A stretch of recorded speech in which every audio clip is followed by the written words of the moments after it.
Revolution Radio proudly presents live the day after Thanksgiving. I hope you all had a fabulous Thanksgiving day. I hope a lot of you had some time to spend with family and friends. I know a lot of you did. I didn't give you a lot of time to do this. By the way, you are listening to The Truth Denied, and I'm Roxy Lopez. How you doing? Nice to have you here again. Chat room, if you have any questions for the guests, I know a lot of you are very interested in my guest this evening. I'll get into that in a moment. But yes, you will be able to post some questions, and they will be asked for the guest. Thomas, our producer, will be happy to bring in those questions for me. So please, by all means, go ahead and post those questions all throughout the show. It'll be fine. And but I didn't give you a lot of time on Facebook. I know I asked for all of you to tell me how you spent your Thanksgiving, and then I said the best story would be read on the air, and I didn't give you all enough time to do it. But I want to say that I am particularly interested. Here's a man, Justin Shibley. He said he was 1,000 miles away from home on Thanksgiving, working in the Arctic. He worked in Prudhoe Bay, Alaska, and he said basically keeping oil pumping. And then he said, I know, but until we achieve some sort of energy alternative, we all need fuel for our cars. So he, I thought I'd read that one to you. He did not spend it with his family. Neither did I, and neither did a lot of people. But those of you who did, I hope you had a great time. Hope you had a great meal, and blessings to everybody. Yes, I am very well aware. I'm getting a lot of emails today, and of course I can see this with my own eyes in Phoenix, Arizona. We have had massive chemtrailing today. I call it the old-fashioned chemtrailing. In other words, huge plumes all day long, constantly. And I must say this: as much as the chemtrail awareness groups have been out there, and websites and shows like my own, and activists and so forth. I was out front today, outside the studio, and I was talking to a gentleman who lives down the street from me, and this stuff was going on up above me, and I'm talking, the kind that has the beads underneath that are starting to hang down, and then the sky actually turned purple and bluish green. I mean, a huge part of the sky was that color. And so I was kind of looking up, and I said to the gentleman, doesn't that look strange? And he looked up, and, here's this massive chemtrailing and X's and just ton of jets going back and forth. And he looked up, and he said, yeah, that does look a little weird. I said, do you know what it is? And he said, nope. And then he said, I got to go, though. So I'll talk to you later, Roxy. Have a great afternoon. So you see, even though the chemtrail awareness programs are out there, just to get people even looking at them, here we had massive chemtrails, massive jets in the sky at the time that I asked him to look up into the sky. And the sky was turning purple and green, and yet it just wasn't any sort of concern whatsoever. I'm not sure. I brought this up on the show before. I am not sure why things like this, of this magnitude, do not register with individuals, intelligent individuals. I have no idea. I couldn't tell you. But anyway, keep up the good work, people. Now, my guest this evening, let's get right to it. He's got a lot to talk about, so I'm going to cut the news stories right here. And let me tell you just a little background on Jef Harvey. He says he was an intel operative working against the New World Order-controlled U.S. Navy while he was working within Navy intel. I know, a little complicated. We'll have him explain it. Jef spent 6 years in the United States Navy and was inducted into a watcher group that infiltrated many of the Jesuit Illuminati-controlled military organizations. He was assigned to EC Division, an electronics unit, and worked in the intelligence center on board the now decommissioned aircraft carrier CV-67, for those of you who know what that is. Today, Jef is he's board certified in nutrition and specializes in homotoxiology. I'm sure I'm not pronouncing that right, for creating detoxification protocols utilizing homeopathics, oxygen species combined with hydrogen, and system-specific plant-based endocrine adaptogens delivered by traditional means as well as holographic methods. Jef provides the scalar systems used for coding holograms to various practitioners and companies entering the field of holographics. I'm very interested in this subject matter. By the way, we are going to cover holographic blood as well. Current research focuses on information field modulation of matter, clinical research involving patterned frequency engram modulation of the central nervous system, pain neuromatrix, activating dormant areas of the brain-mind matrix, astral manipulation, and consciousness projection in both animate and inanimate partners.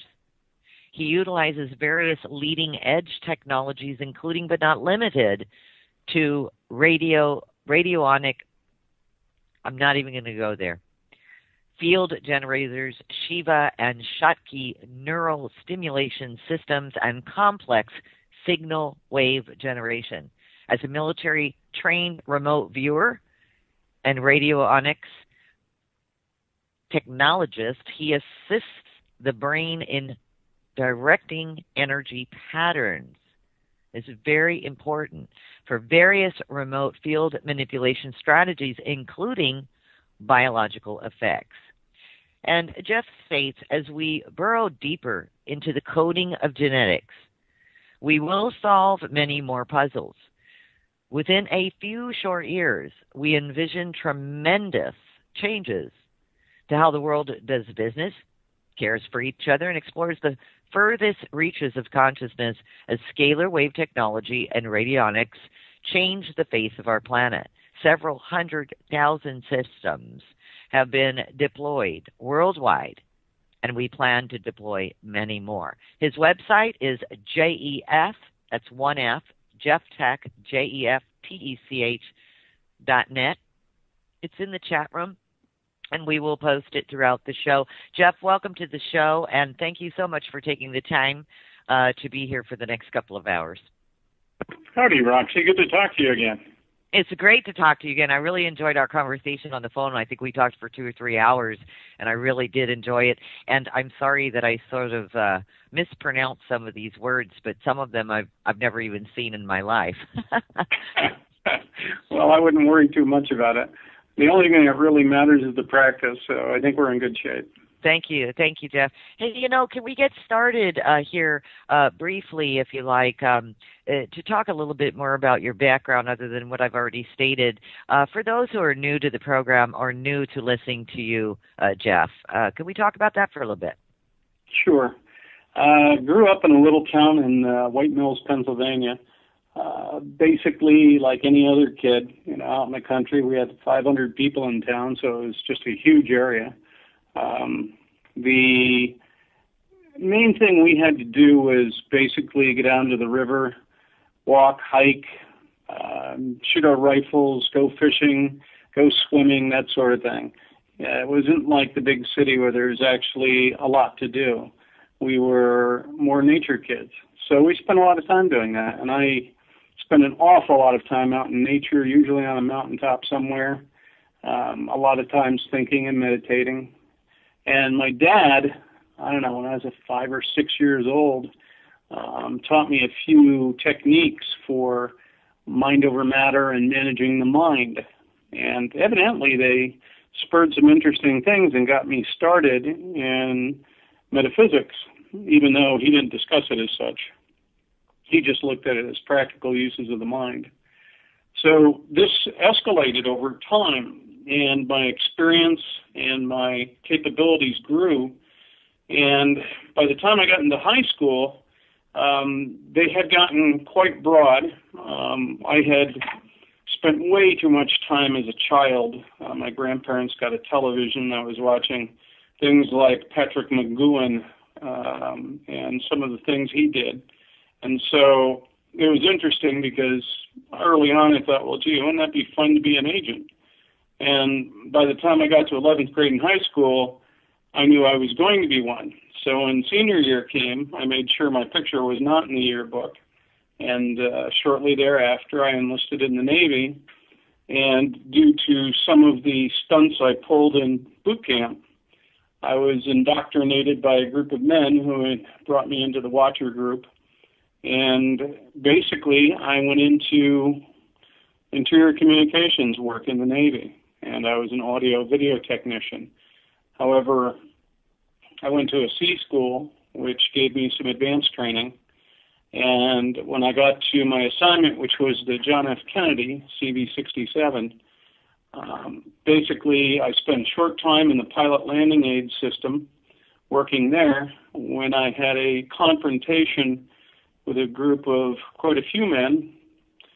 And needless to say, at the end of the altercation, after I bounced the second one off of the bulkhead walls, they dispersed, went back to their work, and I got called into the office of somebody in the intelligence community.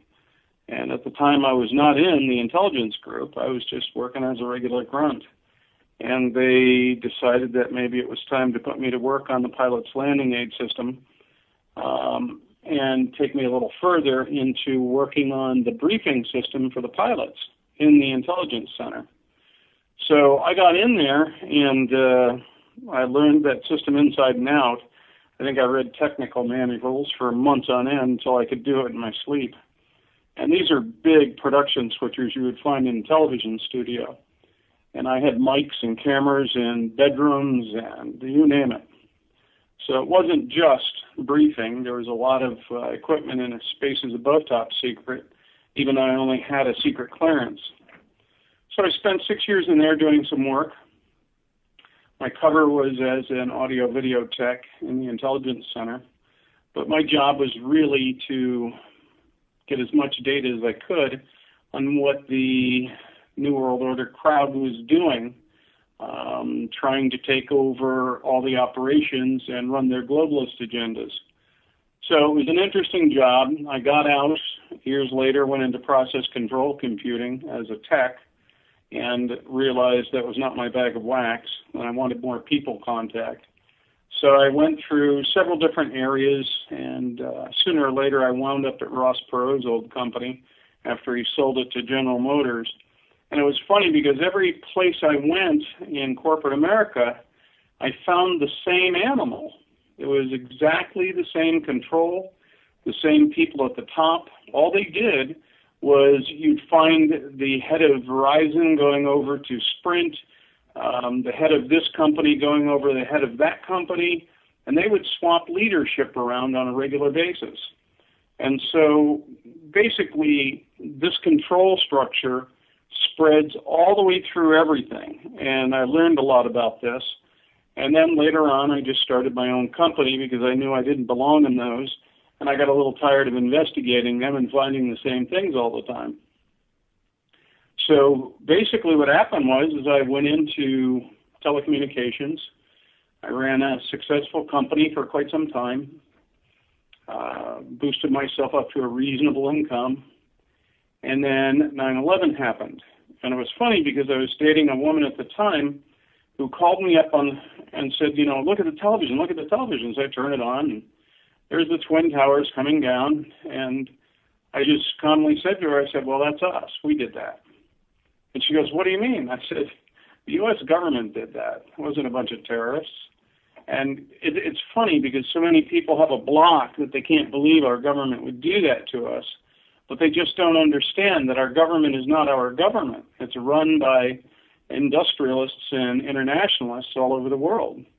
Our president is nothing but a loose cannon puppet that's told what to do by other people. And that's been that way for a very, very, very long time. So basically, shortly after that happened, I became ill because I had been dosed with depleted uranium on the Kennedy from a phalanx weapon accident up on the O3 level, which really screwed me up. That and going through the vaccination line at the time, I picked up like 12 or 15 vaccines in a period of 5 or 6 minutes one day. and it just wrecked my system, something horrible. And I wasn't a practitioner at the time, so I didn't realize what kind of damage could be done. But over the years, it just built up and built up. And pretty soon, in 2003, I was on death's door. And really, I had about 2 weeks left to live. I was bedridden, and I couldn't even speak after a while. So, I met a doctor. He was a naturopath, Gary Tensky. Kind of a wild guy. He'd been in and out of cowboy labs most of his life, and he had done some really interesting work.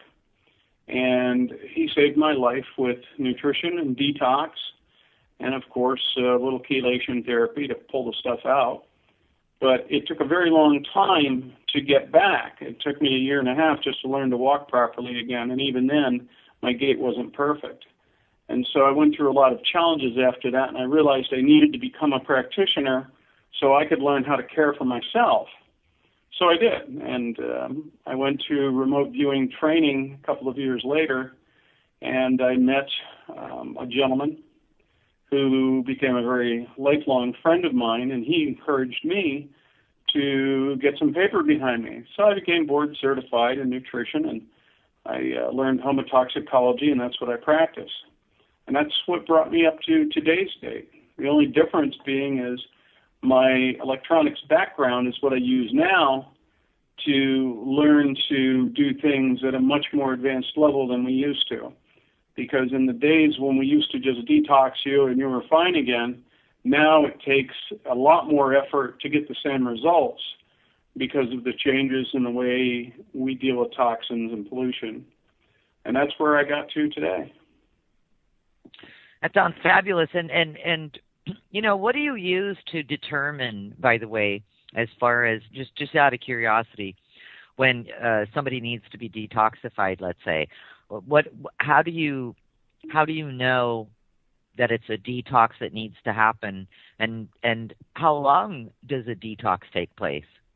In the old days, we basically would run them through the detox evaluation, which is a short spreadsheet which goes through several systems and asks some key questions which indicate the level of toxicity within the body. And a very effective spreadsheet it is. However, today, because there is so much toxin and pollution that we're having to deal with, including the chemtrails, the radiation, the cell phone issues, the microwave issues, the low frequency issues, the medium, the high frequency, all of those things are bombarding us like they never have before. We're at a level now where you walk around through a soup all day. So today, there isn't one person on the planet that I have met that doesn't require a detox. There's a few out there, but I just don't meet them because I'm meeting people who need some help. But there's a few, and it's usually the younger crowd that took really good care of themselves, ate well, exercised well, and their immune systems are still reasonably strong. They didn't get vaccines. So this is really today, just about everybody needs it. So my baseline detox is the Heal Detox Kit with some added nutrition like spirulina supplements, which are spirulina and astaxanthin tablets, because they're a really superior level of nutrition that goes in the body, and it allows your body to get some things it wasn't getting before. So we use that and several other things like the inner vitality minerals that are on my website, because most people are mineral deficient. So we put these together in a package for someone, depending on what they need. They might need spore biotics or something for the intestinal tract, and we make a custom package for each one. And a typical detox will take about 4 to 6 weeks at a minimum, and some people who are extraordinarily toxic can take as long as 3 of those courses in a row. Wow. I'm particularly interested, if I may, because the probiotic topic alone, it's all over mainstream media. They're selling and just in general mainstream commercials. It's heavy with 2 or 3 years now, maybe, Jef, of probiotics. And, they talk about eating yogurt and this and that and to get your probiotic, because there seems to be a number of different intestinal tract issues with both humans and animals and farm animals and domestic animals, etc. So the probiotic thing, the word, I should say, is something that's really become a household word. But when I spoke with you, you talk about spore probiotic. 2 things that you just said I'd like to address very quickly. One is you brought up the spore biotic, and I'd like to know what that is or share that with the audience. And the other is a package designed for each person. In other words, a detox that's designed for each person and their needs. So can we go back to the spore biotic? Does everybody in your opinion need to take spore biotics? And what are they? Well, first of all, probiotics and prebiotics are 2 separate items. Probiotics are beneficial flora that go into your intestinal tract and help to colonize or populate the inside lining of your intestine with bacteria that are beneficial, that break down foods and things and substances so that you can get nutrients out of them. And if your intestinal wall is nice and clean and you're breaking things down properly, when they get through your upper intestines down into the large intestine, that's where all the absorption takes place.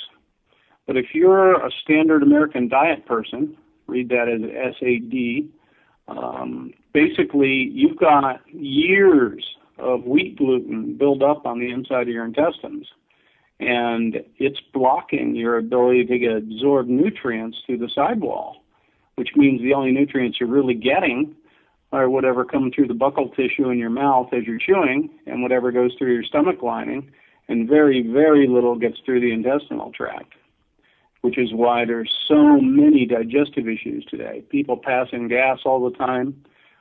They can't understand why. They're getting tremendous levels of growth. Hey, and welcome back. Thomas, I guess we lost our guest. Can we try to get him back? Calling him now. Thank you so much. Hold on, everyone. Somehow. There we go. There you go, Jef. Sorry, we had to wait for the commercials to go by before we get you back on. We lost you. But that was my problem. My router went out. Oh, well, good times.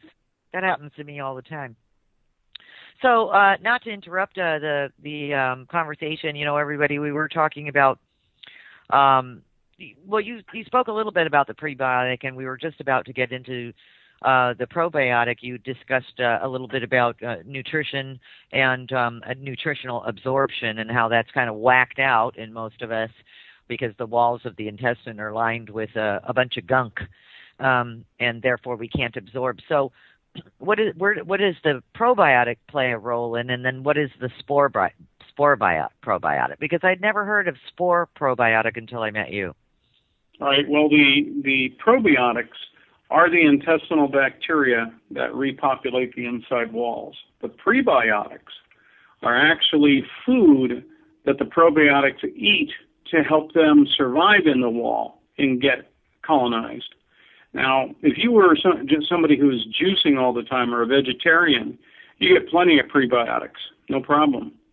However, most of us don't. So you have to feed your probiotics. And the problem with probiotics today, standard probiotics, and we're talking even clinical strength, the formulations of them are such that they can't make it through the stomach acid and the intestinal acids without losing at least half their population or more. So by the time you get done, you're lucky if you have any that are actually actively working towards the bottom of the intestines. So you've heard of the Human Genome Project, where they mapped the entire human genome. Well, they just finished this last January the Human Biome Project, which mapped the entire flora of the human biome. And so now they know what flora is down there in most individuals, what it's comprised of, what percentages, what levels, everything. You're looking at 82 institutions did this study, and you're talking about many millions of dollars went into this. And they've found that there's 5 specific strains of bacteria that we all have in common as human beings. And remember, you're only 10% human. If you look at the entire total person, 10% of you is only human cells. The other 90 is microbacteria. So you're mostly a bacteria and very little human.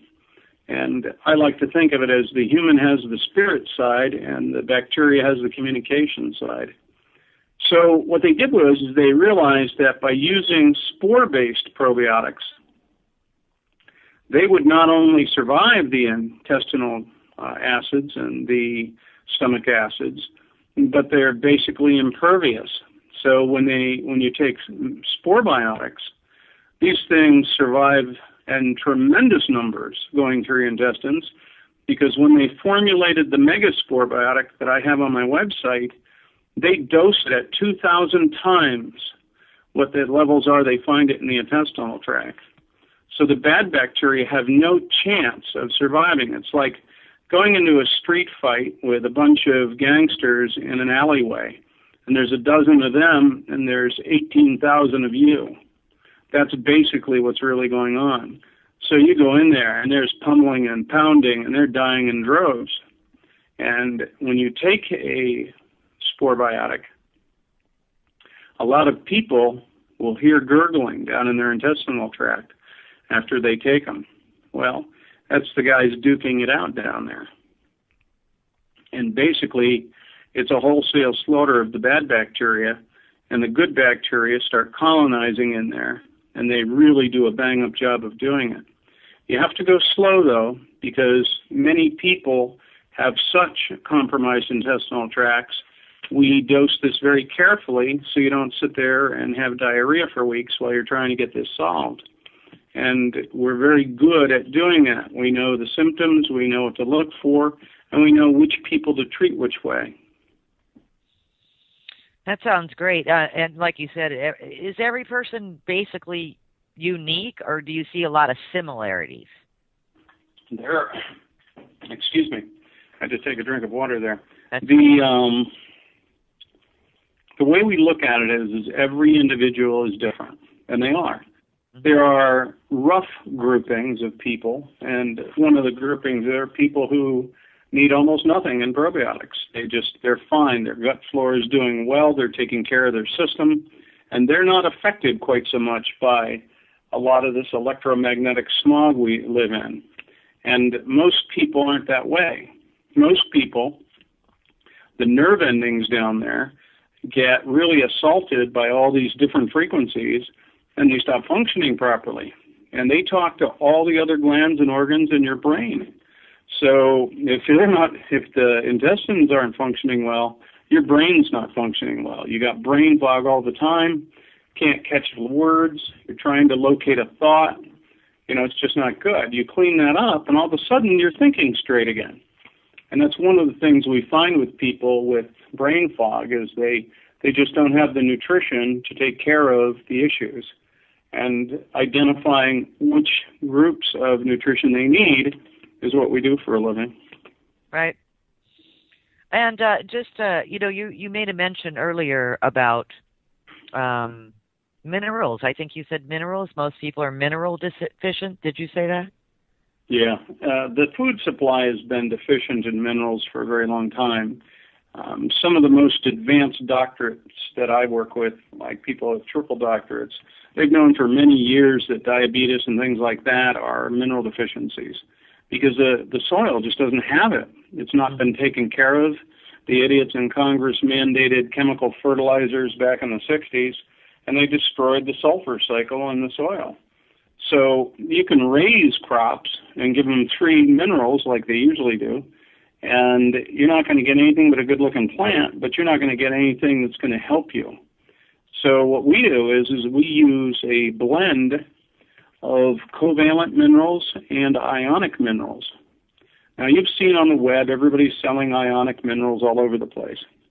Well, the sad part of that is that only 3% of what your body needs should be in ionic form. The rest of it has to be in covalent. So 97% of your needs aren't being met. So when I put out minerals, I only put out covalent and ionic. and I do it in a liquid solution that's very concentrated.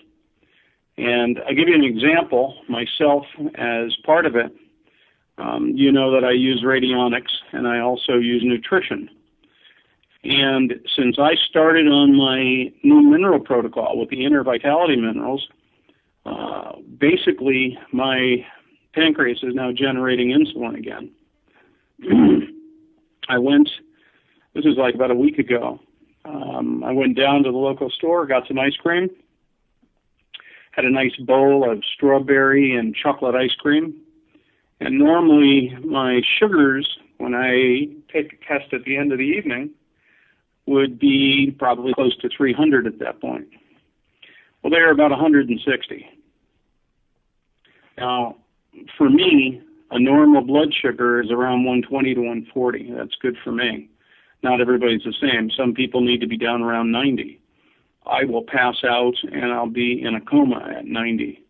So for me, normal is 140 to 160, 120. Somewhere in that ballpark is pretty good. So my pancreas is now generating insulin again. And the doctor said that could never happen. You can't do it. And there's a group of us who've known that's BS, as most people do.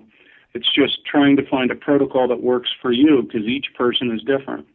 And for me, again, it was mineral loading. And it took, I don't know, about 6 months of mineral loading to get myself to that point. Well, congratulations. That's wonderful. I bet you that makes you feel pretty darn good that your pancreas is generating its own. Yeah, its insulin is coming along. The beta cells are pumping it out. Yeah, that's awesome. That's fabulous. For the past week or two, in range. I said for the past week or two, I've been in range, and several nights I haven't had to take any insulin at all because I'm just so normal. It's no sense in taking anything. That's awesome. I'm glad to hear that. For any of you out there that are listening who are diabetic in any way, shape, or form, you know exactly what Jef is talking about right now. What about, just while we're on that subject of the blood and insulin, just out of curiosity, Jef, what about people who have low blood sugar?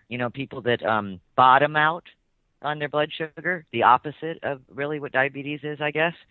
What about that? What's that caused by? Well, to be honest, that's not an area that I have worked in. I don't have a lot of there.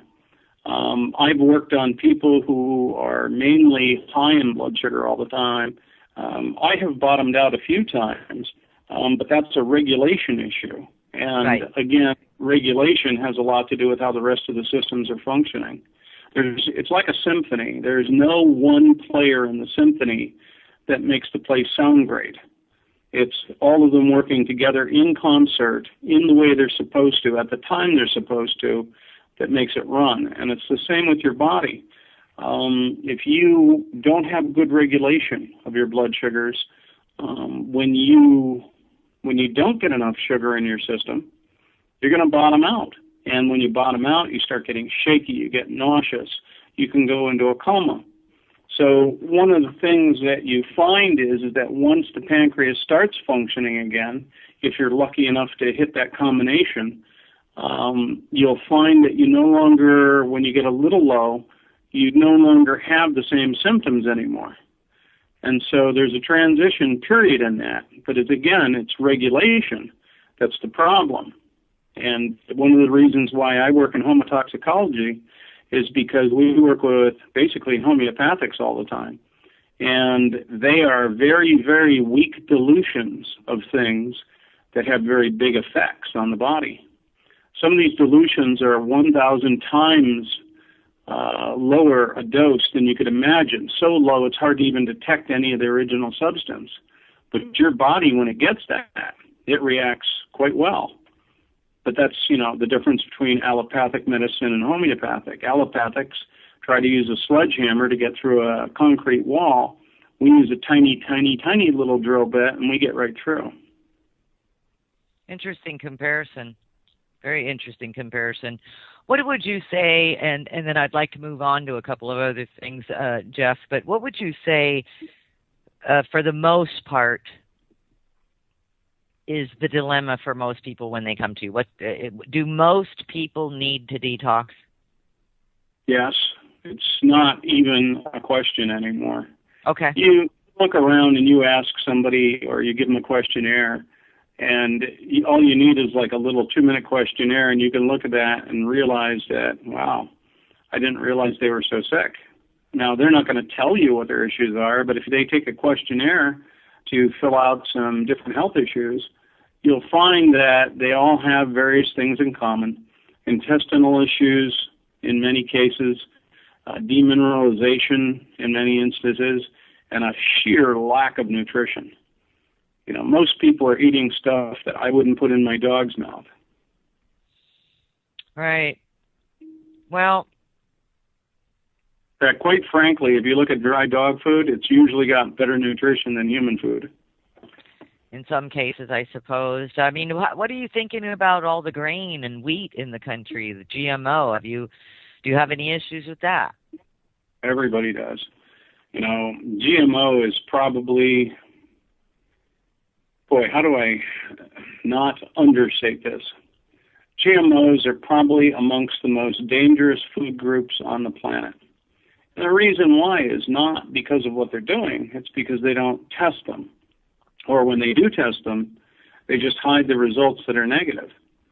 So these GMOs are really, really causing damage in the public.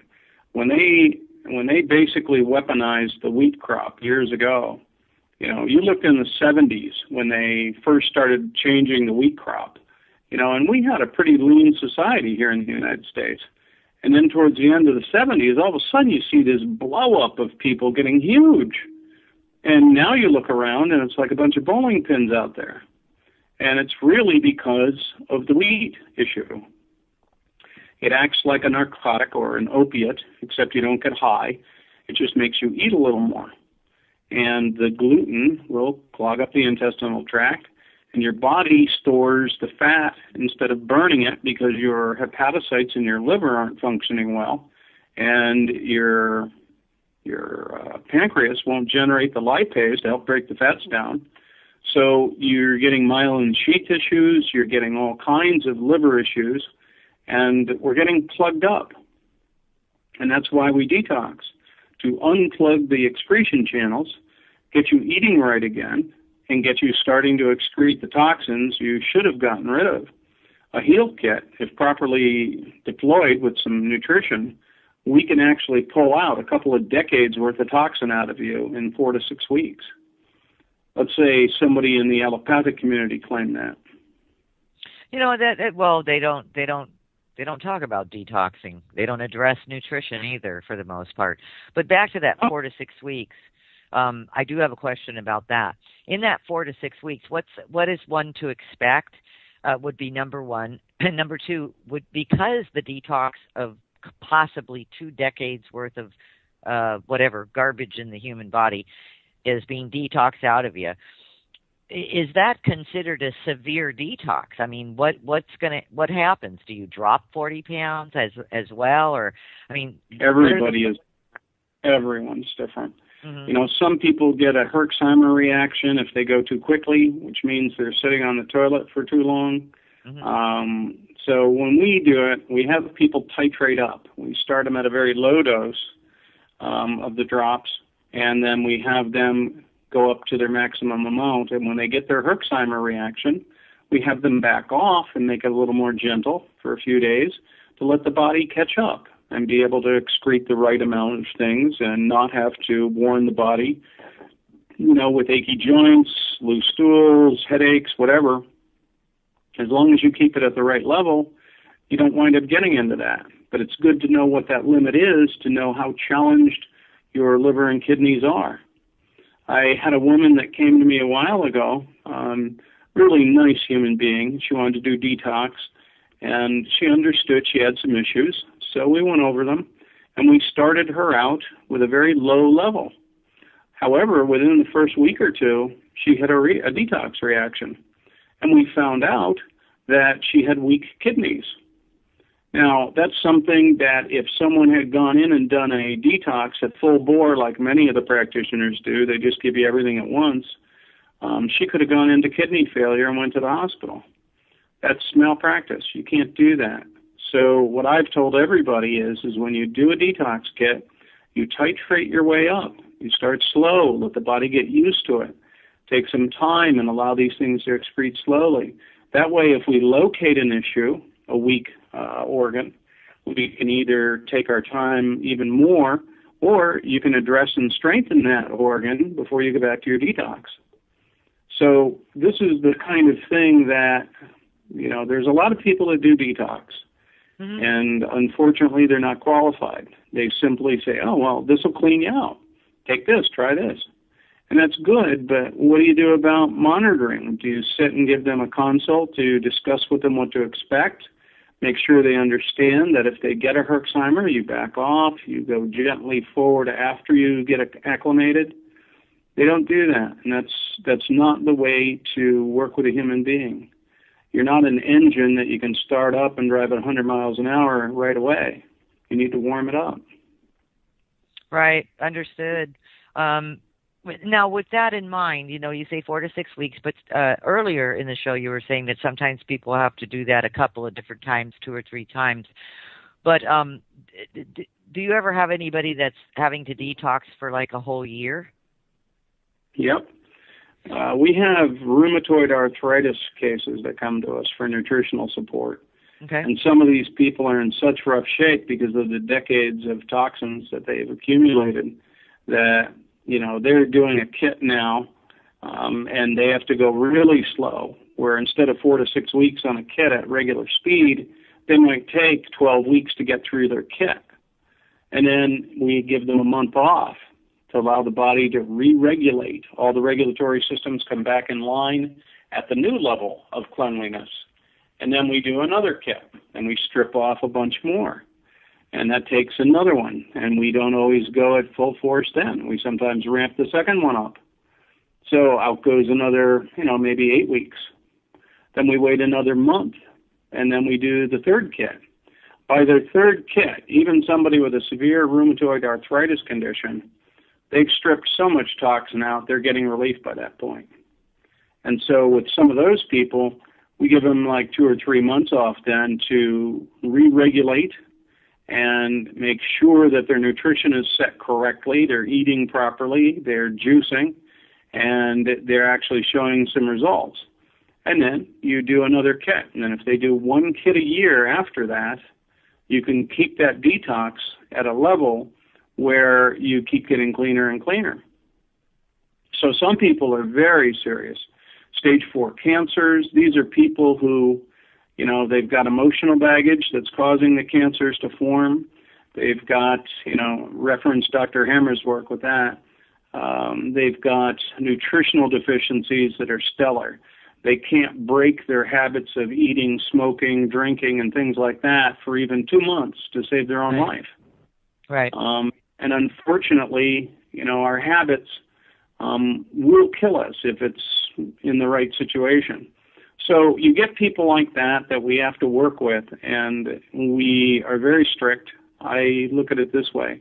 If you're willing to make the changes, I'm willing to work with you. But if you can't follow the direction, there's really nothing I can do because you're going to fail, and then you're going to say that my detox didn't work, and I'm not willing to allow you to do that to me. So if somebody will follow directions, do what they need to do, and get cleaned up, I can do a world of good for people. I think that's fair. And welcome back to the show. This next hour, we're going to really cover a lot of subjects. We took it a little slower to pace the first hour, but we're really going to dig in to quite a few topics here on this second hour. If you're just tuning in, my guest is Jef Harvey.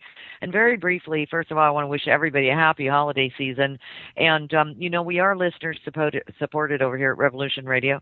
So I would love it if you who do donate to the station, please continue through the holidays as well. We cannot do it without you. We wouldn't have all this information and 80 plus hosts now at Revolution Radio, all sharing information that you just do not hear in the mainstream. And if you do, you don't really hear the truth about it. So I want to thank everyone who's been partnered, and all of you who have donated and helped us to get through this entire 2013 almost. And if you could continue to support us, we would really, really appreciate it. So don't forget the month of December, too. The archives, by the way, of the shows are located at freedomslips.com. And you can just donate for a very small donation and have access to 80 shows a day. Okay, you just won't even have enough time in a lifetime to listen to all of it. So all your favorite hosts, you can just download the archive shows for a very small donation. And there are quite a few other things on the homepage of the Revolution Radio website. So go ahead and check it out. And if you can help, you can help. And again, those who listen, and maybe some of you don't have a whole lot of money, but you do listen, and can you pass it on? Can you let others know that we are listener supported? And again, thank you very much. So Jef, something came up with me last hour that I wanted to ask you about while we were all, into the detoxing and the this and that. And thank you, by the way, for sharing that with us and how it all works. Something came up because I read this all the time. I read about this particular, I don't even know what to call it. I don't know if it's a drug. I really don't know, but it's called MMS. Are you familiar with that? Oh, yeah. Yeah, MMS, it's an extremely, extremely strong thing to be using in the body. My recommendations are always it should be used in emergencies only. It's a lot like colloidal silver. It will kill off the good bacteria in your intestinal tract with even one dose. It's extremely destructive to all bacteria. It's a microbe killer. So when you've got a particular disease etiology that nothing else is going to stop, fine, use it real quickly and get the heck off of it in a day or two. But you can't use this stuff long term without damaging the body severely, and I do mean severely. If you use this stuff over and over again long term, you will destroy the intestinal tract flora to a point where it may be unresolvable to bring it back. So colloidal silvers, while they're effective short term, they aren't that great of an idea unless you have to use them. Now, there's something on the market that's actually natural. It's good, it does a fine job, and has a wide spectrum of things it kills, but it leaves the good bacteria intact. It's called lauricidin, and I have it on my website for one reason. Responsible practitioners use that as their first line of defense. No responsible practitioner uses MMS as a first line of defense. MMS is great for doing short-term items, like let's say you've got a toothache. You mix up a batch of it, and you swish it through your teeth, and then you spit it out, because you want to kill the bacteria that's around the teeth and the gums to kill the infection. But what you don't want to do is swallow that crap and have it destroying your intestinal flora, which is a huge part of your immune system. So if you use some of these things over and over again, like really concentrated oregano oil, people will pick that up and they'll use it every day during cold and flu season. And then they can't understand why their immune system just won't fight. And it's because they're destroying it. So very, very good idea to not do that. There was a doctor that I worked with for a while named Yannick who was using something called microstat. And it's an all-natural microbe killer. But again, it's the same thing. It'll destroy the good bacteria as well as the bad. So when you have lauricidin around, which is great for herpes and it's great for cytomegalovirus, colds and flus, gram-negative, gram-positive bacteria, all kinds of stuff, Lyme, it's a good overall microbe killer without destroying your good intestinal tract flora. So use the safe route. Don't try doing dangerous things that could cause you a problem long term, because we may not be able to get you back. Thank you. I'm glad that MMS is a very controversial like I said, whatever it is. I don't even really know what it is, but I read pros and cons, and it's for a couple of years, there were so many people recommending it and saying it was, the instant healer, the magic bullet, if you will. But thank you for clarifying that and your involvement and understanding of it as well. And I think those who are listening should probably pay attention to that as well. Now, let's move forward. Do you have anything new on the horizon just that you'd like to talk about? There's quite a few things that I've run across over the last few weeks that maybe we should touch on real briefly. Let's start out in some of the stuff that we've looked at recently. In our country right now, there's a sustainability movement, and as you know, if you're living in the hotter climes in the country, you might not really care too much about heating. But you get somebody up in Minnesota, upstate New York, Pennsylvania, and all across the northern states, a huge part of people's bills every year go to heating. And there is a device called a rocket mass heater that can be built from literally a few bricks, a couple of pipes, and some sand and clay. And you can build these things cheap, some of them for under $100. And there's a couple, Ernie and Erica Wisner, who have been doing this for years and teaching it. And their website, www.ernieanderica.com, they've got plans up there for how to build these things, and they can teach people how to do them safely and heat the house with about 1/5 of the fuel a wood-burning stove would use. So these are things that people should look into if they're going to be doing that. Now, the reason I go into this is because a lot of people are doing an indoor gardening movement in our country right now, where people are putting in gardens outside. They're doing hydroponics, aquaponics. They're raising fish out in the backyard in a little greenhouse. They're doing plants at the same time. They're taking the water from the fish tank, running it through the tanks for the plants, and growing the plants from the nutrients from the fish. It's really a huge revolution, and if you look on YouTube for aquaculture and hydroponics, there's literally hundreds and hundreds and hundreds of videos now on how to do it. And these rocket mass heaters can not only heat a house, but they can heat a greenhouse, and the uses are innumerable. So I wanted to tell people about it so that they could go take a look, check this out, and if it's something that'll help them, maybe they can cut down their bills, because unemployment is so high right now. People need anything to help them cut the bills and still stay warm, do their cooking, and things like that. Next. Thanks. I did just drop a link into the chat room as well, listeners.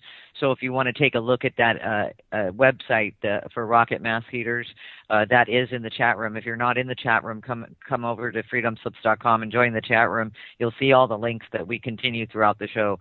Yeah, Jeff, that sounds really fascinating. Do you know a little bit more, like what it can heat, like as far as homes and how big the homes are that the rocket mass heaters can heat?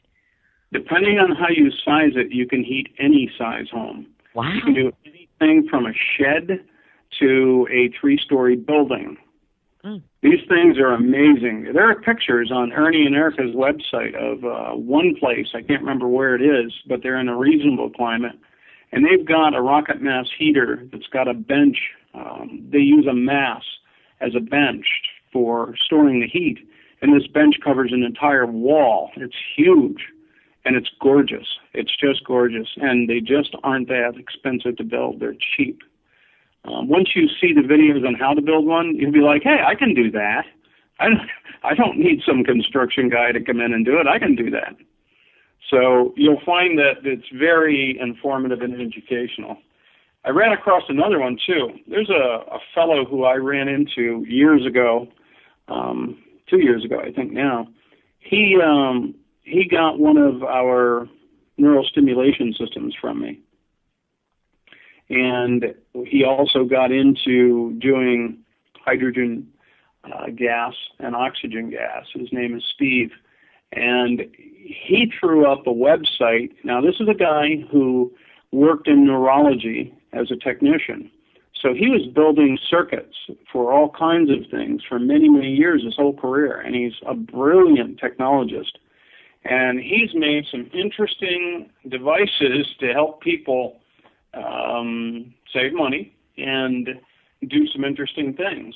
And one of them is he's got a pulsar, which you can use with a hydrogen generator to vary the pulse width and do experiments and work on building hydrogen fuel generation for your home. And it varies frequency, it varies current, it varies the pulse width, you name it, and it's extremely inexpensive module. He also built one that's a battery charger, which will charge just about any kind of lithium-ion battery. He sent one of them over here, and I tested it on a 9-volt, and this thing is staggering. You plug a battery in, no matter what state of discharge, and it will tell you what the voltage on it is. And then when you plug the wall outlet in, it'll charge it up to the maximum and hold it there. Without damaging, without getting it cooked, you could leave it plugged in all the time and you'd never burn it out. So he makes some great projects that are ultra cheap, and his website is www.aurorasky.net. And the other item that he makes that I thought was kind of neat was he makes a laser pulsing unit for communication.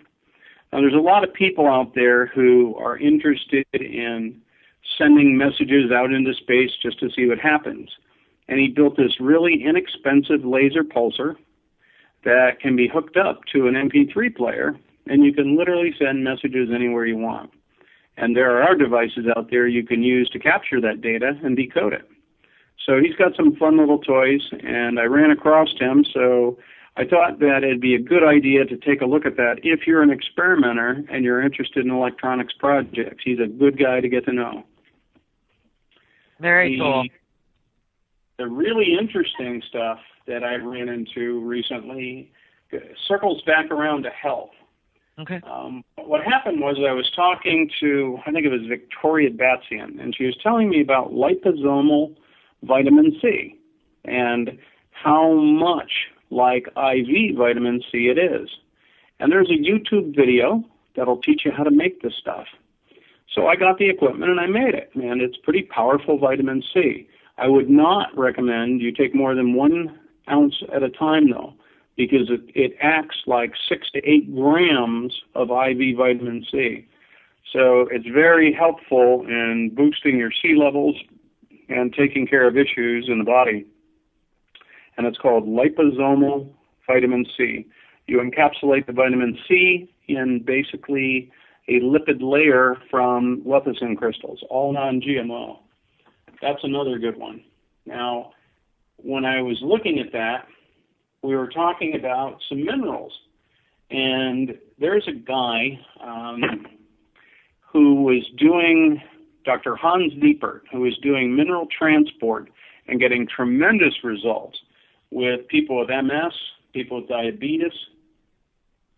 And a company that has these mineral transporters is called Kohler. And they've got one called Minax, and for diabetics, basically you take 12 a day of those and 4 of Tropicor, and it helps with the issues. And a lot of the people have gotten totally off their diabetes medications. Now, the MS protocol, I believe, was equal amounts of Minax, 4 to 8 daily, and Pica, another one of their transporters, 3 to 6 daily, and 3 of Tropicor daily. And evidently they've had some nice results with that. And this is just basic good nutrition that you can apply to different issues. So when I was talking with one of the people there, she pointed me to a guy named Justin Fiore. And these are how these connections work. And it turns out Justin is a guy who grew up in the Scranton area, and his grandfather was working at a produce company and managing their back office for them, which produce company happened to be one of my telecommunications contracts, and I know the owners quite well. So it was a great phone call we had. He calls me up and says, hey, I understand you're doing a few things in holograms. And I go, yes. And he goes, well, have you heard about holographic blood? And I said, no. And I said, I've done some blood analysis, but what are you talking about? So I took a look at this book called Holographic Blood, and basically it can be gotten at www.drbiggelson.com, and they've got a store. Now, Biggelson is in the Quack Watch list, and if anybody in the practitioner community knows about the Quack Watch, it's a group of allopathic doctors, one guy named Bassett or Barrett, something like that, who's got a real hard-on for anybody in the naturopathic community. So he writes up anything negative, whether it's a lie or truth, about everybody he can. And I think he's funded by the pharmaceutical companies, pretty sure. So if you make it into there, you should consider that a badge of honor. So I went and I took a look at this book. It's called Holographic Blood. And when I went through it, it's many of the things I learned about when I was looking into blood analysis and doing research on blood. And it turns out that these people have got it to a point where they use extremely powerful microscopes.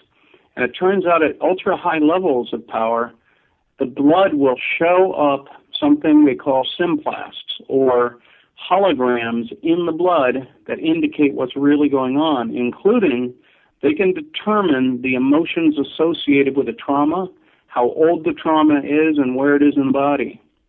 It's staggering stuff. And we're bringing their research, their blood research, aboard our company and putting it up on our website soon. It's quite interesting, very unique work, and I'm going to participate in it. So that's another new one that I think is well worth taking a look at. Basically, they'll send you out a little blood slide kit. You put the blood on the slides, you put it back in the kit, and you ship it back off to them. And they get out through and do the research on it, and we can do Skype video conferences so you can actually see what's going on in your blood. They'll take the snapshots, and they'll identify the things that are in there that they see, and then from there we can develop nutritional protocols to assist. So that's another good thing that's come out that's really pretty cutting-edge stuff. There are some new protocols that Douglas Labs has gone over for fibromyalgia people, utilizing things like D-ribose to help with your mitochondrial energy production. And that's also really good for people with MS because they're fatigued so much of the time anyway. Mm-hmm. And the nice thing is diabetics don't have any, it's a sugar, but it's one that does not impact your glucose cycle at all. So if you're diabetic, you can eat as much of it as you want and use it as a sweetener to replace what you've got. And there's no negative side effects. It basically boosts mitochondrial energy. That's something I will be putting on my website as well very shortly because diabetics, they hate to leave their sugar behind. And if they get something that gives them energy and not hurts their sugar levels, that's priceless. So that's one of the things that I thought that should be brought out. And we should step aside just one more time for something that has to do with radiation, because this is important. We all know that we're getting dosed all day long by the Fukushima radiation, despite what the governments will tell you and what they're lying to the Japanese people about. And we've been looking at different radiation remediation methods, and there's several. Like I use zeolite, and that's a really good way of pulling it out. The U.S. Navy uses it on their nuke subs for their sailors. The Spiruzan tablets that I have on my website, extremely good for helping with radiation issues. If you look up the Chernobyl children, they used, I think it was 5 grams a day to help remediate that stuff. So that's another good one. But there's something called MgO, or magnesium oxide. And basically it's a powder, and it's basically produced by the calcination of magnesium carbonate or magnesium hydroxide. And it really does a good job of encapsulating radioactive waste. So what we're going to do is we're going to take that and we're going to put that into our holographic structures, and we're going to use that to boost our radiation protection hologram program. Right now we're getting about 20% reduction in radiation with it, which is good, but my goal is somewhere close to 100. Now, I got that one from Karen Elkins, who runs Science to Sage magazine. So if you go to sciencetosagemagazine.com, their sustainability issue was, I think, their September issue. And if you're interested in some of the DNA work, you take a look at the August issue, and that'll go over some of those. I wrote an article for them in that, and Karen does a really good job with that, putting it together. The thing that I think is really important in a lot of these new things that are out is some of the research that's been done since things came out, like arginine is an amino acid that came out a very long time ago. Mm-hmm. However, they're finding now that it's phenomenal for hair, libido, nerves, digestive system, excretory system, diabetics. And so it's a tremendous nutrient. And I put it in our minerals section on the web because it is so good for the heart and for the circulatory system. It doesn't make any sense not to have it out there. And it's in liquid form. And I think the ones that we like the most are like I think it's Derma Boost, because that's something when I get out of the shower in the morning, it's basically a mineral and amino spray. You get out of the shower, you spritz your head down with it and your body down with it. And your skin, because there's thousands of receptor sites on your body, will absorb those minerals and aminos in there, and it will help the skin heal as well as giving you a dose of that stuff.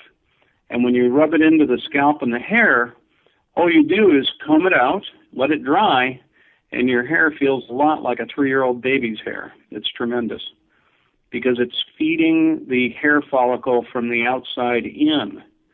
And many people with, they're balding with pattern baldness, it's because they're not eating properly and they can't get blood to carry the nutrients up to the follicles from inside. So if you feed them from the outside, you can bypass some of these effects of aging. So that's a couple of the items that I found that are new that do a really great job. I think one of the things you have to remember, though, is that we work with holographic fields, and the information that is in the field that surrounds every cell in the universe can be played with. And that's one of the things that I've learned to do over time is use the SE5 to actually deliver code sets into the fields of the human body to repair the defective code sets that are in there. And thanks again for joining us this evening. We're at the last half hour of the show here with Jef Harvey. And Jef, you were just about to speak, well, the holographic field you were talking about, and then I think you were just about to talk about the delivery methods for information field codes, which I find is so fascinating. What's that all about? And what are these codes, and how do people receive them or dump old codes in their bodies, or how exactly does that work? Well, as we go through life, especially today with all the pollution, especially the electromagnetic pollution, many of the studies that have been done are proving that all the cell phone radiation and transmitter stuff and the smog you breathe in, basically you're causing the meridian channels in your body to shut down or stagnate the energy flow. And meridians are light tubes. And as we all know now from the research that the Russians did and others, that the DNA in your body basically accepts photons or light energy in, and it also happens to be a scalar wave antenna generating photons out. So we work a lot on light frequencies. And so what happens is as we're walking through all this pollution and crud and crap, we're getting stagnation in the different meridian channels, which is causing us not to function properly. Because these meridians cross all your organs, your glands, and tissue, and once you get stagnation in the energy flow, things stop working. As you know, I was blind 7 times in the last year and a half, and the 6th time, it almost didn't reverse. And basically, we were using acupuncture and the Spirazan tablets to help get the right nutrition up to repair the retina and some of the things that were going on causing the blindness. And now that I can see again, much better, it's really made a difference. But when we went through the testing, we found out that I had a lot of chi stagnation because I get affected by electromagnetic signatures a lot more than normal. And so I get plugged up pretty quick. And there's a device we have called a Chi-O, or Chi Organizer, which is a little amulet-like device that you can wear on your arm or clip it on your belt or wear it as an amulet if you want. I don't think it's that attractive, so I use it as a belt clip. Or you can just pop it in your pocket. But inside there are 2 holograms, which basically will nullify the effects of the electromagnetic stress on your meridian system. And they've proven this in several different classes where they've done an entire classroom training where they've actually specifically taken people, cleared out their meridian channels using the SE5. Then they would block them back up again after they tested to make sure they were clear. They'd block them up again by having them make a little couple of minute phone call on their cell phone. Then they would take the cell phones out of the room and they would retest and they'd be all plugged up. And then they would use this Chi-O. And within a short period of time, it would clear those channels back out. So there are some technologies available to do that. And so what we do is we take and we deliver codes via holograms or a scalar wave generator, and we put them into the body to clear that stuff out. And we can do this with just about anything. We basically, this particular device, it's a great Christmas present actually, because inside are 2 holograms that take care of the electromagnetic stress. But what I've been doing is I'm adding a 3rd inside for other programs. I have one that's an animal wellness program, so you can use this like on the pet's collar to help keep them in good shape. And we've tested that on a dog that was dying, actually, and got the dog to get back up and walk again. Obviously, the animal was going to die anyway, but we were able to give it an extended lifespan and a little less pain. So there was a lot that can be done with that. But we can take and we can put any program that we have that we deliver via scalar waves into this device in a hologram and get it to deliver it directly into your field 24 hours a day. And the device is small. It's rechargeable. You plug it into your USB port on your computer once every 4 to 6 months to charge it up, and it stays charged. It's a great device, and you can put in programs for vitality, which is most people find it to be the most popular because it does so many things. Our basic vitality plus DNA program basically does negative energy removal. It does subtle energy bodies, your elemental energies, your directional energies, your meridians.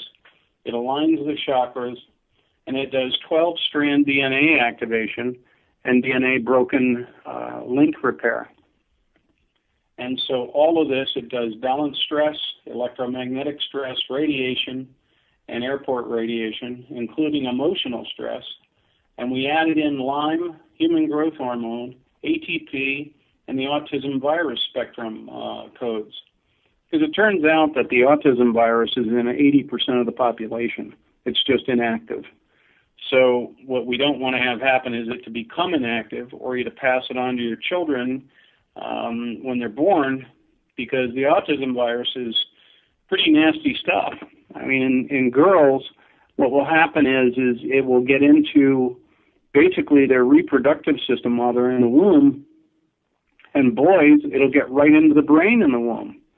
Now, once they're born, they can get their first vaccination or something, and that can trigger the virus to move directly to the brain in the girls from the reproductive organs.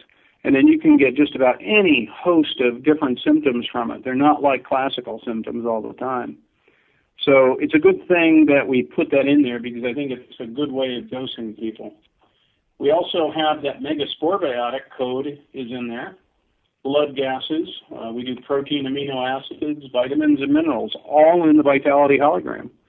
So when somebody buys a hologram from us, we give them a complimentary balancing with the SE5 to really get them balanced well to start off so that the hologram can keep them balanced longer.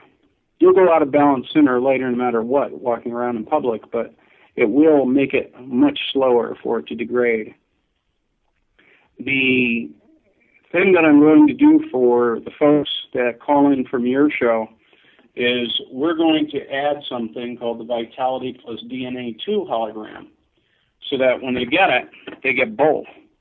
And the second one is kind of interesting because what we did was we did an affirmation to combine thought and personal action to accomplish goals so that we're doing some deep subconscious subliminals. We're doing the basic primary psychological systems. We're doing magnetic influences, radiation. We're doing brain structure and function. We're doing some endocrine function like thyroid imbalances, and thyroid structure and function. All those codes are in there. And then I decided to take one that I developed for another gentleman that is basically a pulmonary structure and function group. And it has a whole group of things that take care of arterial blood supply codes and blood sugar imbalances and blood vessels. And we actually got him, who has for years had cold hands and feet. And after wearing this for a couple of weeks, his hands and feet started warming up. And it was basically because he had some pretty corrupted codes in there. And so by delivering these on a regular basis, it helped. Now, we boosted it, obviously, by doing the program with the SE5, then delivering the hologram. So people who basically get one of the holograms, the Vitality hologram, they will get the Vitality 2 hologram with the thyroid support and the rest of those codes if they call in from your show. Oh, that's great. Is there a number that they can call you at? Yes, it's 570-219-2025. And I much phone call to an email, so call. You do prefer a phone call to an email? Is that what you just said? You bet. Oh, that's great. And again, it is Jef, Jef, tech.net. And of course, Jeff's all linked up at the Truth Tonight. You know, on that link up that I have for you, Jef, by the way, that'll stay there permanently. Should I add this phone number to it as well? Yes, please. Okay, no problem. All right, that's great. And so, you know, you sent me something as well. And are we describing the same thing, that the hologram that's on my little pendant? Correct. These are the holograms we're talking about. Mm-hmm, mm-hmm. And I have one, and what I'm going to do for the listeners is I'm going to take a picture of that with me wearing it so that you can see what it looks like. And I'll put that into the article, Jef, so that the audience can actually take a look at that, or future people who are going to read the information about you, because I didn't even think to do that. Here we are describing on radio something that they can't really see. But I do want to make a statement about that very quickly before we proceed. When you told me, you know, what to do with it, we talked on the phone. Jef and I talked on the phone. Told me where to place the tool, sticker holograms, etc. And then he said, you know, hey, if you don't want to wear it, a lot of women put it in their bra and this and that. Like, it's not going to hurt you. And so that's exactly what I did the moment that you told me that I could do that, Jef. And I stuck it in my bra. Very easy to do every day. And there have been a couple of differences in my life because of it. Like I was totally trusting of Jef, by the way, listeners. I didn't know, you know, programming. We all hear the word programming and hologram, and we all think, ooh, it could be something really bad. But I was very trusting of Jef because Jef comes to me through a few very good friends of mine. So I already trusted you, Jef. And I have to say there were quite a few differences, and I want to describe them on another show with the audience to tell everybody what happened. So that's for another time. But thank you for the pendant, because it has made a difference, definitely. So go on where you were. Yeah, we use different codes in these holograms, and we can take codes for psychological affirmations. Let's say you want to quit smoking, and you really want to quit, not you're just telling people that. we can put codes in that will assist. And what we do is we deliver them directly into the subconscious to help with things like that. It's similar to using neuro-linguistics programming correctly, not in the bad way. And, people have said to me, well, don't you feel badly about working with somebody's subconscious without them knowing? And I say, no. When I do something that somebody doesn't know that I'm doing, let's say I'm running an operation against the New World Order or someone in their group, I don't feel at all bad about trying to get their head screwed on straight and get them thinking like a decent human being. We've done court cases where we influence judges. And we don't talk a lot about this because we don't do it anymore. We're just cleaning up our caseload right now from the ones we've had. But we've had 4 separate cases where we've had positive outcomes from the trials because we influenced the judge psychologically using remote influencing with radionics. And we influenced them to look upon our client favorably as a family member. We call it a nepotism filter. And we've got a really big case right now overseas in a high court where a really bad banking group has been trying to force a company to money launder for them. And so we're protecting the people that they're trying to make do the money laundering because they won't do it. They've got morals. And so we're going to influence the judge in that and see how well we do.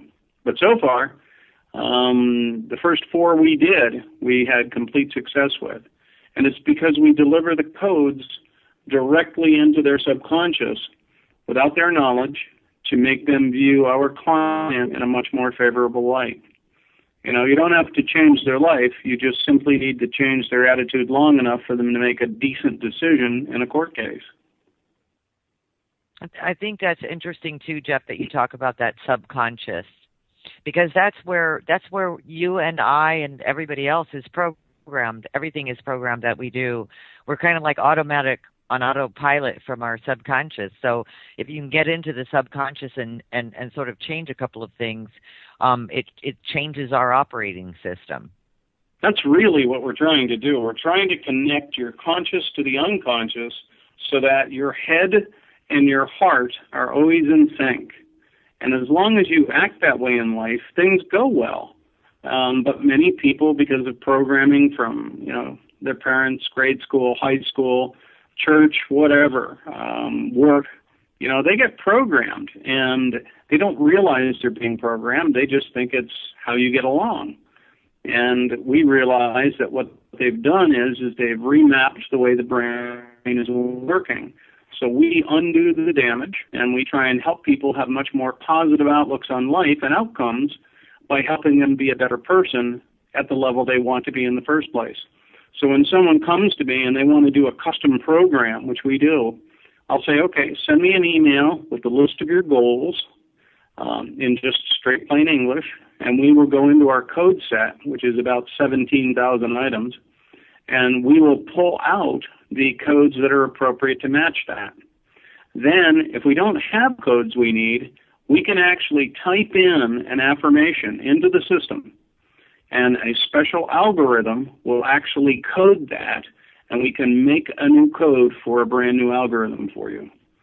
So we have the ability to put anything we need to in there, and that includes any thought form, any feeling, any word, or anything you wish as a substance, we can actually put into code form and deliver. Well, and isn't that what a hypnotherapist does? For Very like a non-smoker, so very similar. Like people go there for weight loss and smoking or drinking addiction. It sounds very similar, but it sounds like this is passive. Right. Yeah. If you can find a good hypnotist, I recommend them because they're able to help work with the subconscious, and we've worked with hypnotists to actually do the work we do. We'll send somebody off to a hypnotist to get some initial session work done to get them receptive to being able to make change, and we will continue delivering those code sets in for them and do a little double whammy to help them. Maybe they're trying to slow down their alcohol consumption or or cut their smoking habit or eat better foods, you can work on those things. And all it takes is a sincere desire to want to change. Now, if you're somebody who says, I want to quit drinking, I want to eat better, I want to do this, I want to do that, but you're just saying it to impress your friends and make them think you're a really positive person, that's not going to do anything. And the work we do will not have an effect. So we always know whether or not the person is honest when they come to us by the results. Well, Jef, you're speaking a universal language at this point, because I'm sure you're familiar with 12-step programs that deal with recovering addicts, alcoholics, you name it, cokeheads, whatever, smokers, overweight, obesity, whatever. And it's the same thing. The program is designed for somebody to accept and really do the work and move forward and have the willingness. It's not a magic bullet.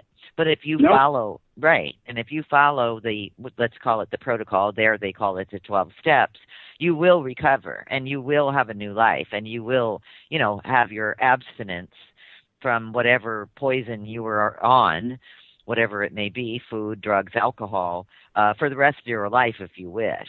So I completely get what you're talking about as well. This is assisting is what you're talking about. This is assisting for a better outcome, a better chance that you will achieve your goal. We are not a push-button product. We basically are there to work with you. And so many people come to us and they want us to fix them. And basically the first conversation we have is, so why do you want to be fixed? Right. And what their answer is tells us their level of commitment. And so with a high level of commitment, you've got people you can work with all day long. But when you've got somebody who's lying to themselves that they do want to change, the best thing to do is to allow them to go their way and learn their lessons until they really, truly are ready. Oh, sure, absolutely. It's all debatable, Addiction is addiction. I mean, we're all addicted to something. It seems like, and science has yet to be able to fix the addict part of any brain. So at this point, these are all the, this is fabulous. I mean, I'm fascinated with your work, and I am.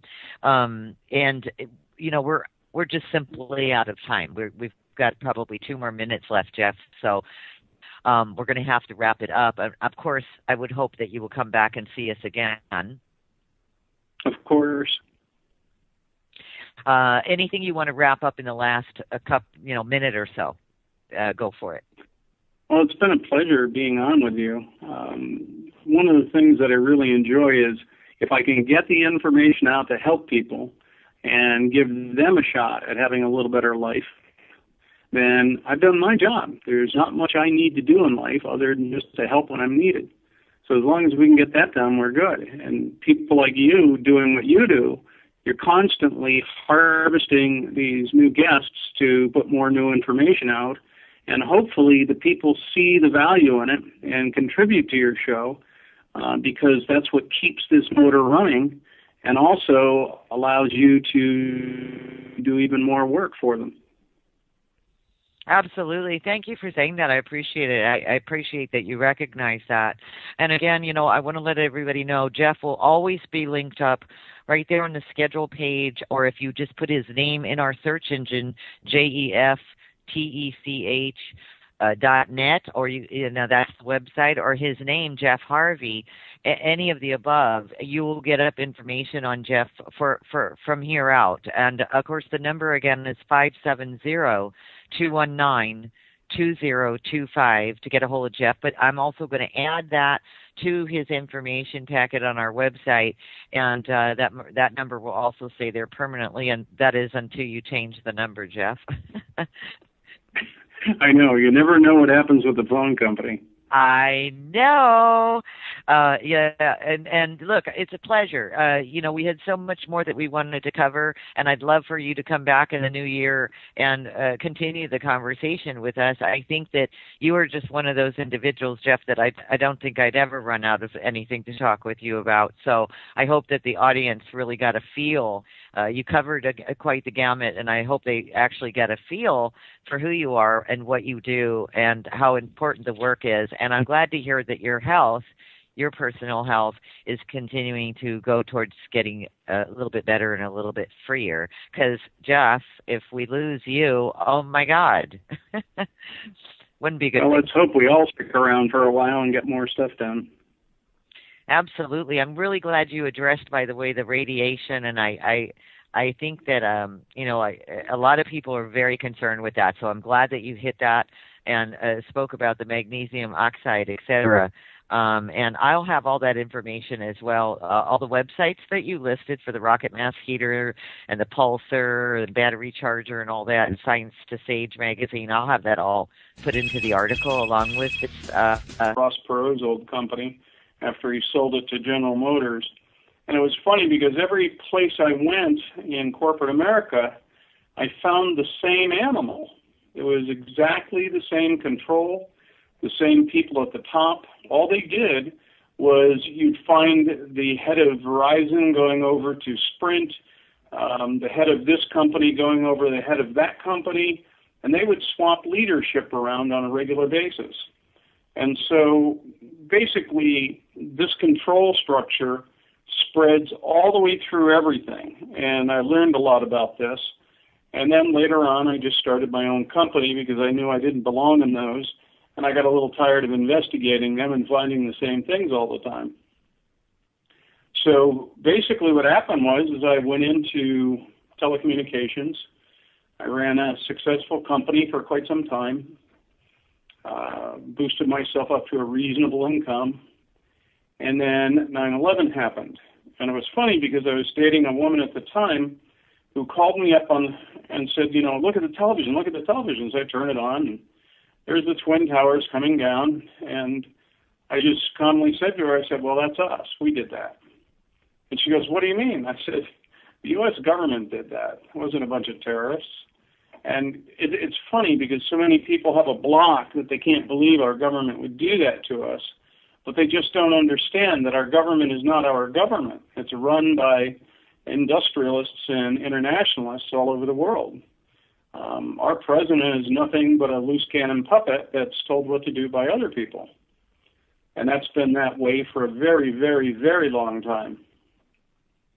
So basically, shortly after that happened, I became ill because I had been dosed with depleted uranium on the Kennedy from a phalanx weapon accident up on the O3 level, which really screwed me up. That and going through the vaccination line at the time, I picked up like 12 or 15 vaccines in a period of 5 or 6 minutes one day, and it just wrecked my system, something horrible. And I wasn't a practitioner at the time, so I didn't realize what kind of damage could be done. But over the years, it just built up and built up, and pretty soon in 2003, I was on death's door, and really I had about 2 weeks left to live. I was bedridden, and I couldn't even speak after a while. So, I met a doctor. He was a naturopath, Gary Tensky, kind of a wild guy. He'd been in and out of cowboy labs most of his life, and he had done some really interesting work. And he saved my life with nutrition and detox, and of course, a little chelation therapy to pull the stuff out. But it took a very long time to get back. It took me 1.5 years just to learn to walk properly again, and even then, my gait wasn't perfect. And so I went through a lot of challenges after that, and I realized I needed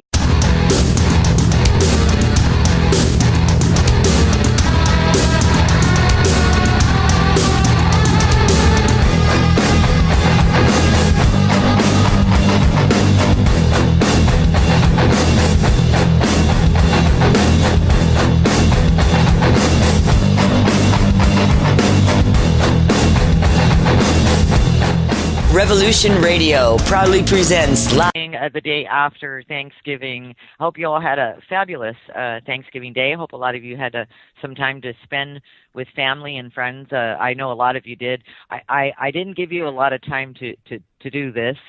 By the way, you are listening to The Truth Denied, and I'm Roxy Lopez. How you doing? Nice to have you here again. Chat room, if you have any questions for the guests, I know a lot of you are very interested in my guest this evening. I'll get into that in a moment. But yes, you will be able to post some questions and they will be asked for the guest. Thomas, our producer, will be happy to bring in those questions for me. So please, by all means, go ahead and post those questions all throughout the show. It'll be fine. And but I didn't give you a lot of time on Facebook. I know I asked for all of you to tell me how you spent your Thanksgiving, and then I said the best story would be read on the air, and I didn't give you all enough time to do it. But I want to say that I am particularly interested. Here's a man, Justin Shibley. He said he was 1,000 miles away from home on Thanksgiving, working in the Arctic. He worked in Prudhoe Bay, Alaska. And he said, basically keeping oil pumping. And then he said, I know, but until we achieve some sort of energy alternative, we all need fuel for our cars. So he, I thought I'd read that one to you. He did not spend it with his family. Neither did I, and neither did a lot of people. But those of you who did, I hope you had a great time. Hope you had a great meal. And blessings to everybody. Yes, I am very well aware. I'm getting a lot of emails today, and of course I can see this with my own eyes in Phoenix, Arizona. We have had massive chemtrailing today. I call it the old-fashioned chemtrailing. In other words, huge plumes all day long, constantly. And I must say this, as much as the chemtrail awareness groups have been out there, and websites and shows like my own, and activists and so forth. I was out front today, outside the studio, and I was talking to a gentleman who lives down the street from me, and this stuff was going on up above me, and I'm talking, the kind that has the beads underneath that are starting to hang down, and then the sky actually turned purple and bluish green. I mean, a huge part of the sky was that color. And so I was kind of looking up, and I said to the gentleman, doesn't that look strange? And he looked up, and, here's this massive chemtrailing and X's and just ton of jets going back and forth. And he looked up, and he said, yeah, that does look a little weird. I said, do you know what it is? And he said, nope. And then he said, I got to go, though. So I'll talk to you later, Roxy. Have a great afternoon. So you see, even though the chemtrail awareness programs are out there, just to get people even looking at them, here we had massive chemtrails, massive jets in the sky at the time that I asked him to look up into the sky. And the sky was turning purple and green, and yet it just wasn't any sort of concern whatsoever. I'm not sure. I brought this up on the show before. I am not sure why things like this, of this magnitude, do not register with individuals, intelligent individuals. I have no idea. I couldn't tell you. But anyway, keep up the good work, people. Now, my guest this evening, let's get right to it. He's got a lot to talk about, so I'm going to cut the news stories right here. And let me tell you just a little background on Jef Harvey. He says he was an intel operative working against the New World Order-controlled U.S. Navy while he was working within Navy intel. I know, a little complicated. We'll have him explain it. Jef spent 6 years in the United States Navy and was inducted into a watcher group that infiltrated many of the Jesuit Illuminati-controlled military organizations. He was assigned to EC Division, an electronics unit, and worked in the intelligence center on board the now decommissioned aircraft carrier CV-67, for those of you who know what that is. Today, Jef is he's board certified in nutrition and specializes in homotoxiology. I'm sure I'm not pronouncing that right, for creating detoxification protocols utilizing homeopathics, oxygen species combined with hydrogen, and system-specific plant-based endocrine adaptogens delivered by traditional means as well as holographic methods. Jef provides the scalar systems used for coding holograms to various practitioners and companies entering the field of holographics. I'm very interested in this subject matter. By the way, we are going to cover holographic blood as well. Current research focuses on information field modulation of matter, clinical research involving patterned frequency engram modulation of the central nervous system, pain neuromatrix, activating dormant areas of the brain-mind matrix, astral manipulation, and consciousness projection in both animate and inanimate partners. He utilizes various leading-edge technologies, including but not limited to radionic, I'm not even going to go there, field generators, shiva and shakti neuro-stimulation systems, and complex signal wave generation. As a military-trained remote viewer and radionics technologist, he assists the brain in directing energy patterns. This is very important for various remote field manipulation strategies, including biological effects. And Jef states, as we burrow deeper into the coding of genetics, we will solve many more puzzles. Within a few short years, we envision tremendous changes to how the world does business, cares for each other, and explores the furthest reaches of consciousness as scalar wave technology and radionics change the face of our planet. Several 100,000 systems have been deployed worldwide, and we plan to deploy many more. His website is JEF, that's one F, Jef Tech, JEFTECH.net. It's in the chat room, and we will post it throughout the show. Jef, welcome to the show, and thank you so much for taking the time to be here for the next couple of hours. Howdy, Roxy. Good to talk to you again. It's great to talk to you again. I really enjoyed our conversation on the phone. I think we talked for 2 or 3 hours, and I really did enjoy it. And I'm sorry that I sort of mispronounced some of these words, but some of them I've never even seen in my life. Well, I wouldn't worry too much about it. The only thing that really matters is the practice, so I think we're in good shape. Thank you, Jef. Hey, can we get started here briefly, if you like, to talk a little bit more about your background other than what I've already stated. For those who are new to the program or new to listening to you, Jef, can we talk about that for a little bit? Sure. Grew up in a little town in White Mills, Pennsylvania. Basically, like any other kid, out in the country, we had 500 people in town, so it was just a huge area. The main thing we had to do was basically get down to the river, walk, hike, shoot our rifles, go fishing, go swimming, that sort of thing. It wasn't like the big city where there's actually a lot to do. We were more nature kids.